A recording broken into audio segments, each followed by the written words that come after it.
Final update. My girlfriend said, I need space. I'll reach out when I'm ready. I respected that until her cousin posted a reel from a beach with her ex's arm around her waist. I didn't text, just transferred the car title back to myself, cleared out her closet, and changed the locks. She came back tan and smiling until her key didn't work and her bags were on the curb. The mistake was thinking I wouldn't find out or that I'd simply accept it if I did. I stepped back, hand on the door. Your bags are on the sidewalk. The storage facility closes at 8. I suggest you get moving. You can't do this. Where am I supposed to sleep tonight? That sounds like a conversation you should have had before leaving, I replied, closing the door.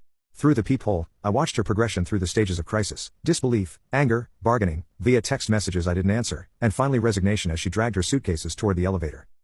I didn't feel the satisfaction I'd expected, just a hollow confirmation that I'd been right to trust my instincts. That night, I ordered takeout, opened a beer, and finally allowed myself to feel the weight of what had happened, not just her betrayal, but my response to it, cold, calculated, necessary. My phone buzzed periodically with messages from Natalie, her sister, even Ryan himself, apparently drafted into the effort to reason with me. I read each one without responding. Space granted, permanently. Update, 3 weeks later. First, thank you for the supportive comments. The situation has evolved in ways I didn't anticipate. After that first night, Natalie launched what I can only describe as a multi-platform campaign to regain access to the apartment. Texts evolved from angry "you had no right" to tearful "please just talk to me" to manipulative "I'm staying in my car because I have nowhere to go." I maintained no contact, except for a single email detailing the storage unit information again, with the addition that I'd paid for a second month. Then came the flying monkeys. Her sister called my workplace, her mother left voicemails about working through relationship problems like adults, 3 mutual friends reached out, each with suspiciously similar language about hearing both sides. I responded to none of it. The most interesting development came from Ryan himself.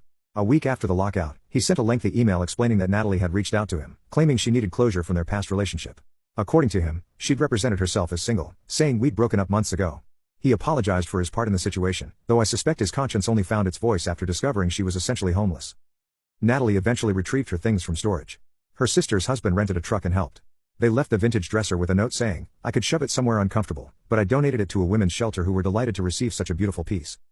The car situation became briefly complicated when Natalie claimed she'd made payments that entitled her to partial ownership. My attorney sent her documentation showing that her payments had covered only 31% of the total amount paid thus far, while the agreement required 50% before any ownership stake applied. She hasn't mentioned it since.